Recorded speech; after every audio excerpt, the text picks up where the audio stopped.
Well, one of the greatest contributions of Renaissance culture, of course, was art, painting, architecture, sculpture.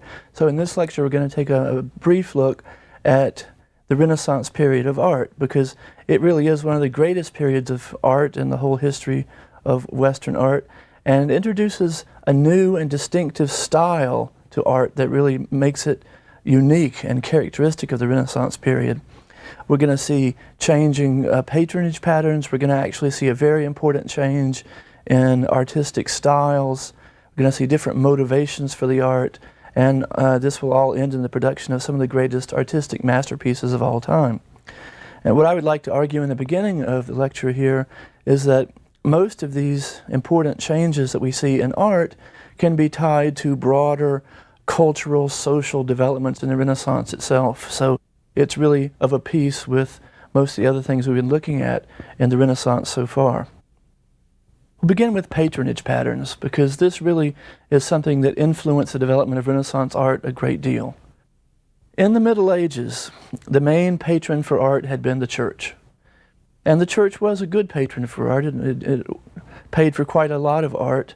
But the church often had a very distinct idea of not only what it wanted painted or created in terms of art, but how it wanted it done, the style it wanted it done in. And this tended to create a kind of unified style among all the creators of these artistic pieces that perhaps inhibited individualism. In the Renaissance, however, we start to see different patronage patterns. The church, of course, is still an important patron, but now lay people, princes, patricians, as well as merchants, and even lower down in the middle class are important patrons of art. They buy a lot of art, and they generally don't tell the artist how to paint things. And often they don't even tell the artist what to paint. Sometimes they do, but normally not, and they almost never get involved in the style of the painting. So this tended to free up artists to express more of their own individual styles and develop more of their own individual styles, without having the church kind of requiring certain things. Another important thing is that the Renaissance is a period of increasing wealth in lay society. We've already seen that with the plague and the demographic collapse, that the population was reduced, but the number of people that were left were really more wealthy because they inherited the money of the family members who were deceased. And so these people tend to buy a lot of art because they have a good deal of money to spend. And so the demand for art goes up. We've also seen that in the 14th, 15th century, during the period of the economic depression, that art was considered a good investment. It was stable, gains in value all the time, safe, and for that reason it was a very popular investment in the depressed economy, and that also increased the demand for artwork. And we're not talking just about paintings, but we're talking about the building of chapels and the creation of sculpture and all sorts of things that we'll take a look at during the lecture. So art is a good investment, but art also being freed up to express more of an individual style on the part of the artists. That's certainly one really important factor.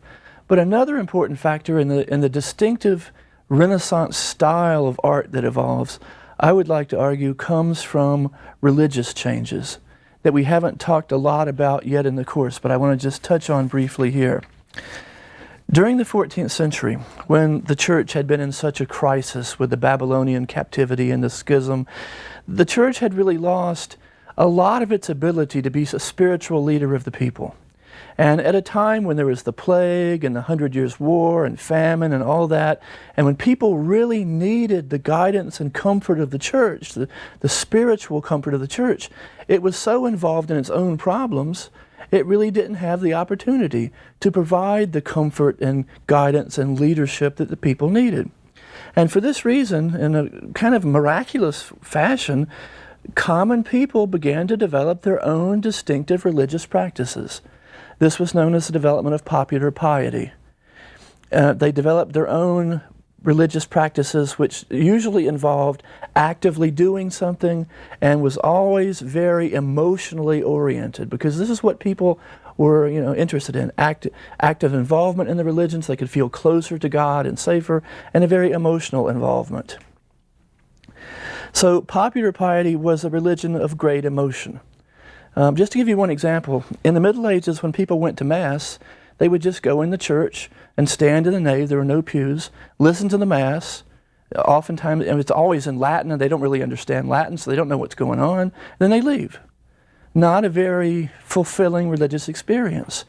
Part of popular piety was the development of the rosary necklace, where while you're standing there listening to this Mass in Latin, which you don't really understand, you can say prayers to the Virgin and count the prayers on these beads by moving them across on the chain and feel like you're actually speaking to God and getting closer to heaven that way.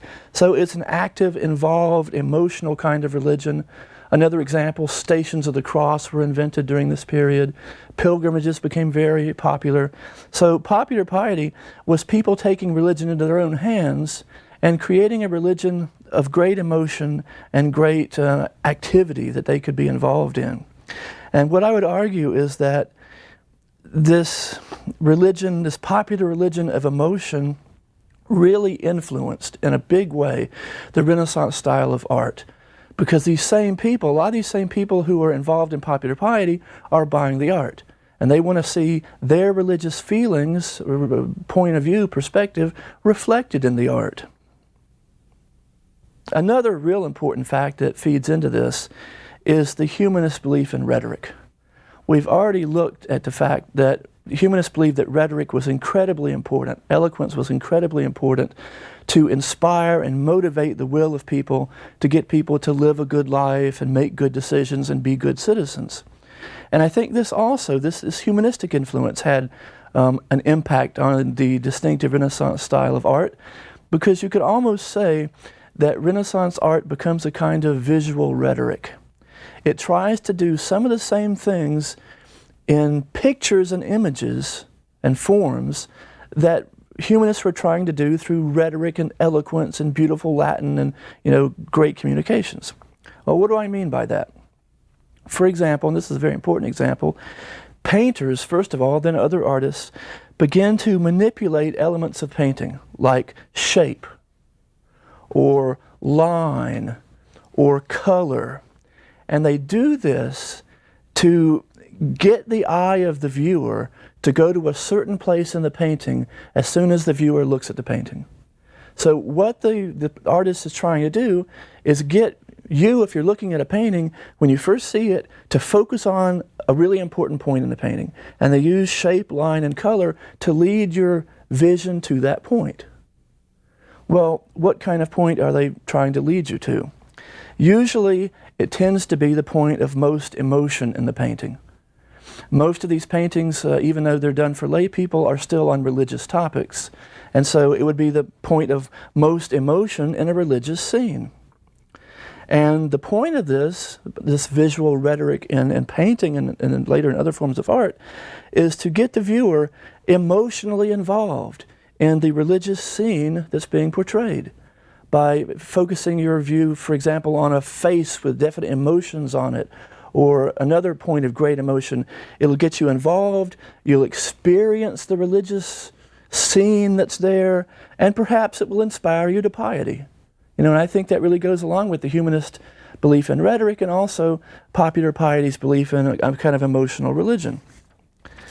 Well, the pioneer of this Renaissance style is a painter who actually lived and worked very early, Giotto, who lived from 1266 to 1336, years usually thought to be before the Renaissance. But Giotto is considered to be the pioneer of this particular Renaissance style of painting. And he made a number of important early pioneering contributions. He kicks off what I call the early Renaissance period in art, where a lot of the techniques are pioneered and developed and tried by artists and to a great extent perfected. But in the later high Renaissance, you find tremendous geniuses coming along who use these techniques already tried and pioneered and carry them even to a higher level. Well, what did Giotto do? One of the things he did was he painted Madonnas. The Madonna you're going to see portrayed as the Madonna enthroned. And his contribution there is he painted these Madonnas as real people with emotions. In the Middle Ages, they'd always been painted as saints or godlike figures with really no emotion on their faces. But the effort here was to get across the message that Mary was a woman, a real person. She suffered, she had emotions. You can identify with that when you see her emotions. So he wanted to get across the idea that these Madonnas were not God-like. I mean, in a way they were divine, but they were also was a very human figure that people could identify with and feel the same emotions and feel close to and feel involved with. You know, and in a certain sense, when you feel that way, you feel protected by the religion, when you feel a part of such an important icon of the religion. Giotto also did a whole series of paintings on the life of St. Francis. You'll see portrayed here the death of St. Francis. And again, the effort is to portray St. Francis as a person with great emotional expression on his part and on the part of other people in the paintings. So people, again, could identify with it, feel a part of the scene, feel like they understood what was going on, and feel, you know, closer to the religion that way. Giotto did as well a series of paintings on the life of Christ. And here you see the baptism of Christ portrayed. And again, these focus on emotions. Now, Christ being half God, half man, you can't portray as just a simple mortal, but he attempted to show that Christ was a person with love and compassion and emotions that other people could identify with and understand and feel a part of. And this is a very different style from medieval religious painting. You could call it a secular style, but the object's not secular. It's not to say, well, you know, Mary was really a person, or St. Francis was really a person. The point of it is to get the viewer emotionally involved in the religious scene, experience that's being portrayed. Giotto's masterpiece was called The Lamentation, and that's in the Arena Chapel in Padua. You see that also portrayed. This shows the love and the anguish of Mary and the disciples after they've taken Christ down from the cross and he's dead and they're experiencing his death. And in this painting you see people experiencing death in a way that people experience death, with sadness, with a kind of love, but anguish about the whole thing, and it really comes through in this important piece of work. Well, Giotto just kicked off these trends. Many people came along to continue them, and in architecture, one of the important early pioneers was Brunelleschi, who lived from 1377 to 1446. He made a really interesting contribution because he decided he looked at Giotto's paintings, and he said, what I want to do is use Giotto's methods, but I want to do it in architecture. And the way he would do it, for example, when he designed a church as an architect, he would use the architectural lines of the building, the inside of the building, so that when a person entered the church, their eyes would follow these architectural lines and automatically focus on the altar. And you see a picture of one of his churches depicted here. The altar being the point of greatest emotion in the church. That's where the sacrifice of the Mass occurs. And so that's what you should think about when you go into a church. Christ's sacrifice, the Mass. And Giotto Brunelleschi is getting people to focus their attention on that when they first go in. Brunelleschi also, in a more humanistic kind of fashion, revived the Roman classical style of architecture. And perhaps he's most famous for the fact that he built the domed roof on the top of the Florentine cathedral. Now this was a real important contribution because the Florentines had built this cathedral and the central part was an octagon, and they hadn't really figured out what kind of roof to put on it. And somebody said, well, it should be a dome. And that dome would work perfectly on this octagonal shape. But nobody had designed and built a dome since antiquity, and no one knew how to do it.